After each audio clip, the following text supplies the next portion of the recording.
ഇനി student T ടെസ്റ്റിനെ കുറിച്ചാണ് പറയുന്നത്. അപ്പോൾ അതിന് മുന്നേ നമ്മൾ മുന്നത്തെ PDF-ൽ പറഞ്ഞിട്ടുണ്ടായിരുന്നു, സാമ്പിളിൻ്റെ ടെസ്റ്റ് നമ്മൾ ഡിറ്റർമിൻ ചെയ്യുന്നത് സാമ്പിളിൻ്റെ സൈസ് നോക്കിയിട്ടാണ്. സാമ്പിളിൻ്റെ സൈസ് ലാർജ് ആണെന്നുണ്ടെങ്കിൽ നമ്മൾ യൂസ് ചെയ്യുന്നത് സെറ്റ് ടെസ്റ്റ് ആണ്. സാമ്പിളിൻ്റെ സൈസ് സ്മോൾ ആണെന്നുണ്ടെങ്കിൽ നമ്മൾ യൂസ് ചെയ്യുന്നത് ടി ടെസ്റ്റ് ആണെന്നും പറഞ്ഞു. F test, T test, Chi-square test ഒക്കെ ആണെന്ന് പറഞ്ഞു. അപ്പോൾ ഇവിടെ സാമ്പിളിൻ്റെ കുറച്ച് കണ്ടീഷൻ, അതായത് ടെസ്റ്റിൻ്റെ കുറച്ച് കണ്ടീഷൻസ് ആണ് പറഞ്ഞത്. ഏതൊക്കെയാണ് സെറ്റ് ടെസ്റ്റ് നമ്മൾ യൂസ് ചെയ്യുന്നത്, എങ്ങനെയാണ് ടി ടെസ്റ്റ് നമ്മൾ യൂസ് ചെയ്യുന്നത് നോക്കുന്നത്. അപ്പം സാമ്പിൾ സൈസ് സ്മോൾ ആണ്, മൂന്നാമത്തെ ഒരു സ്മോൾ ആണെന്നുണ്ടെങ്കിൽ പോപ്പുലേഷൻ സ്റ്റാൻഡേർഡ് ഡീവിയേഷൻ അൺനോൺ ആണെന്നുണ്ടെങ്കിൽ നമ്മൾ യൂസ് ചെയ്യുന്നതാണ് ടി ടെസ്റ്റ്. ദെൻ സാമ്പിളിൻ്റെ സൈസ് സ്മോളും പോപ്പുലേഷൻ സ്റ്റാൻഡേർഡ് ഡീവിയേഷൻ നോൺ ആണ്, അതായത് നമുക്ക് ക്വസ്റ്റ്യനിൽ തന്നിട്ടുണ്ടെന്നുണ്ടെങ്കിൽ നമ്മൾ യൂസ് ചെയ്യുന്നത് എന്താ, സെറ്റ് ടെസ്റ്റ്. സാമ്പിളിൻ്റെ സൈസ് ലാർജ് ആണെന്നുണ്ടെങ്കിൽ നമ്മൾ എന്താണ് സാധാരണ നമ്മൾ യൂസ് ചെയ്യുന്നത് സെറ്റ് ടെസ്റ്റ്. ഇനി നമ്മൾ അതിൻ്റെ കോമൺ ആയിട്ടുള്ള ഒരു ഫോർമുല, ടെസ്റ്റിൻ്റെ കോമൺ ആയിട്ടുള്ള ഒരു ഫോർമുലയാണ് എക്സ് ബാർ. അത് ടിക്കും സെറ്റിനും നമ്മൾ യൂസ് ചെയ്യുന്ന formula x bar minus mu naught divided by standard error. ഇതിൽ എക്സ് ബാർ എന്നുള്ളത് സാമ്പിൾ മീനും മ്യൂ നോട്ട് എന്നുള്ളത് പോപ്പുലേഷൻ മീനുമാണ്. ഇതിൽ സ്റ്റാൻഡേർഡ് എറർ നമ്മൾ ക്വസ്റ്റ്യനിൽ നോക്കിയിട്ട് വേണം ഫൈൻഡ് ചെയ്യാൻ വേണ്ടിയിട്ട്. അതായത് when population standard deviation is known and sample is small or large, നമ്മൾ യൂസ് ചെയ്യുന്നത് സെറ്റ് ടെസ്റ്റ് ആയിരിക്കും. ഇങ്ങനെ ഒരു കണ്ടീഷനിലാണെന്നുണ്ടെങ്കിൽ നമ്മളുടെ സ്റ്റാൻഡേർഡ് എറർ എന്താ വരിക, σ/√n. സിഗ്മ എന്നുള്ളത് സ്റ്റാൻഡേർഡ് ഡീവിയേഷൻ ഓഫ് ആരുതായിരിക്കും, പോപ്പുലേഷൻ ആണ്. n എന്നുള്ളത് എന്താണ്, sample size. Then next, population standard deviation is unknown, സാമ്പിളിൻ്റെ സൈസ് ലാർജും ആണെന്നുണ്ടെങ്കിൽ ഇങ്ങനെ ഒരു കണ്ടീഷനിൽ നമ്മൾ യൂസ് ചെയ്യുന്നത് സെറ്റ് ടെസ്റ്റ് തന്നെയാണ്. അപ്പോൾ അവിടെ സ്റ്റാൻഡേർഡ് എറർ വരുന്നത് s/√n. s എന്നുള്ളത് standard deviation of sample. Then n നമുക്കറിയാം sample size.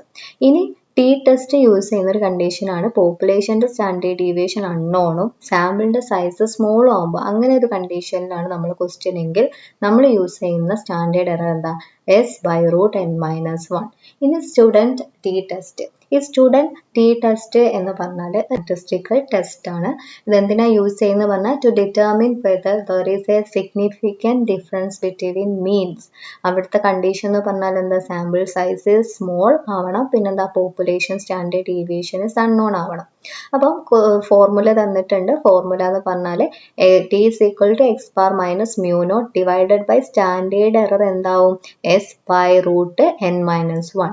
Sample size small ആവുമ്പോഴാണ് ഇത് അപ്ലിക്കബിൾ ആവുക. പിന്നെ ഡിഗ്രി ഓഫ് ഫ്രീഡം നമുക്ക് മുന്നേ അറിയുന്ന പോലെ തന്നെ n-1 ആണ്.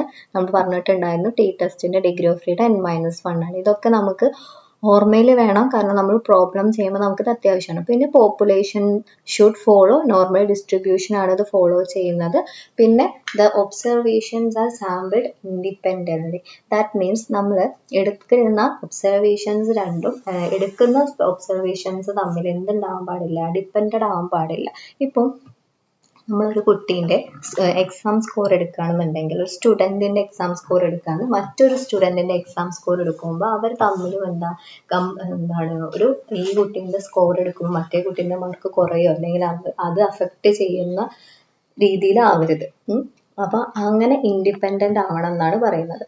പിന്നെ type of T test. Type of T test എന്ന് പറഞ്ഞാൽ one sample T test. One sample T test എന്ന് പറഞ്ഞാൽ compares a sample mean to a known or hypothesised population mean. അതായത് നമ്മൾ സാധാ പോപ്പുലേഷൻ മീൻ, ആദ്യം ഒരു പോപ്പുലേഷൻ മീൻ നമ്മൾ അസ്യൂം ചെയ്തിട്ടുണ്ടാവും. ദെൻ നമ്മൾ സാമ്പിൾ എടുത്തിട്ട് ആ ഒരു മീൻ നമ്മൾ കാൽക്കുലേറ്റ് ചെയ്ത് കമ്പയർ ചെയ്യും, എന്തെങ്കിലും ഒരു സിഗ്നിഫിക്കൻറ്റ് ഡിഫറൻസ് ഉണ്ടോ എന്ന് നോക്കും. അതാണ് എന്ത്, വൺ സാമ്പിൾ ടി ടെസ്റ്റ്. ഇനി independent or two sample T test എന്ന് പറഞ്ഞാൽ നമ്മൾ compares means of two independent groups. അതായത് രണ്ട് കാറ്റഗറിയിലുള്ള ഗ്രൂപ്പ്സിൻ്റെ മീൻസ് തമ്മിൽ കമ്പയർ ചെയ്യുന്നത്. ഫോർ എക്സാമ്പിൾ എക്സാമ്പിളായിട്ട് തന്നിട്ടുള്ളത് രണ്ട് ഡിഫറെൻറ്റ് ക്ലാസ്സസിലുള്ള സ്റ്റുഡൻസിൻ്റെ സ്കോർ, എക്സാം സ്കോർ നമ്മൾ അനലൈസ് ചെയ്യുന്നതാണ് ഈ T test, independent T test എന്നുള്ളത്. Then next paired T test. Paired T test എന്ന് പറഞ്ഞാൽ എന്താ, ഒരു എന്താണ് compares mean of the same ഗ്രൂപ്പിൽ, അത് ബിഫോറോ ആഫ്റ്റർ ആൻഡ് ഇന്റർവെൻഷന് ശേഷം മുന്നെയോ നമ്മൾ എന്താ മീൻ കമ്പയർ ചെയ്യുന്നതാണ് പെയർ ടി ടെസ്റ്റ്. ഇവിടെ ഒരു എക്സാമ്പിൾ ആയിട്ട് കൊടുത്തിരിക്കുന്നത് blood pressure before and after medication, അതിന്റെ എന്താണ് അനലൈസ് ചെയ്യുന്ന ഇതാണ് ഇവിടെ എക്സാമ്പിൾ ആയിട്ട് പറഞ്ഞിട്ടുള്ളത്. അപ്പം ഇത്രയാണ് എന്ത് ടി ടെസ്റ്റിനെ കുറിച്ചുള്ളത്. അപ്പൊ ടി ടെസ്റ്റിന്റെ ഈ കുറച്ച് കാര്യങ്ങൾ ഓർത്തു വെക്കണം. അതായത് നമ്മൾ ഫസ്റ്റ് പറഞ്ഞ സ്റ്റാൻഡേർഡ് എറർ ഫൈൻഡ് ചെയ്യുന്ന ഭാഗവും പിന്നെ അതിന്റെ കണ്ടീഷൻസും നമ്മൾ ഓർത്തു വെക്കുക. അങ്ങനെ ഓർത്തു വെക്കുമ്പോൾ നമുക്ക് പ്രോബ്ലം ചെയ്യുമ്പോൾ ഒന്നും കൂടി എളുപ്പമായിരിക്കും. അപ്പൊ അടുത്തത് നമ്മൾ പ്രോപ്പർ ആയിട്ട് വീഡിയോ ഇടുന്നതാണ് കേട്ടോ.